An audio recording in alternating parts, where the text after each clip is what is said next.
Marco Rubio to meet China's foreign minister amid rising US-China tensions. US Secretary of State Marco Rubio is wrapping up his second and final day at a Southeast Asian security conference with a high-stakes meeting with his Chinese counterpart as tensions grow between Washington and Beijing over issues from trade to security and China's support for Russia's war in Ukraine.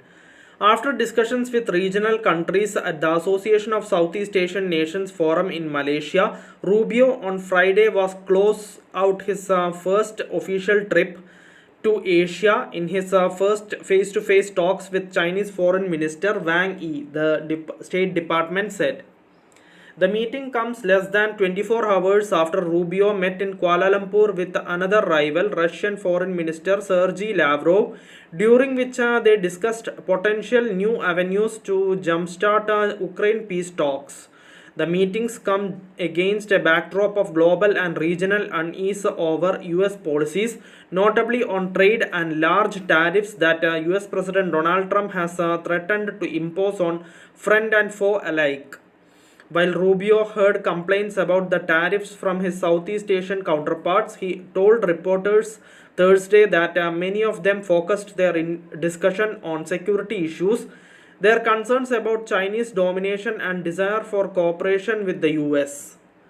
Of course, it's an issue, he said, but I wouldn't say it solely defines our relationship with many of these countries.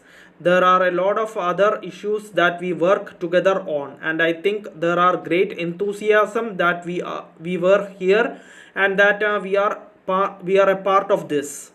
However, Trump sees China as the biggest threat to United States in multiple fields, not least technology and trade, and like previous US presidents has watched the country greatly expand its influence globally while turning increasingly assertive in the Indo-Pacific, notably toward its small neighbors over the South China Sea and Taiwan. Trump has warned of massive tariffs that he could impose on Chinese exports to the United States, and preliminary discussions between the two sides have yet to produce significant progress. Since former President Joe Biden was in office, the US has also accused China of assisting Russia in rebuilding its military industrial sector to help it execute its war against Ukraine. Rubio said the Trump administration shares that view. I think the Chinese clearly have been supportive of the Russian effort, and I think that generally they have been willing to help them as much as they can without getting caught. Rubio said Thursday, suggested the topic would be discussed if he and Wang met. Rubio and Wang have been shadowboxing during the two-day ASEAN meeting, with each touting the benefits of their countries' partnerships with Southeast Asian nations.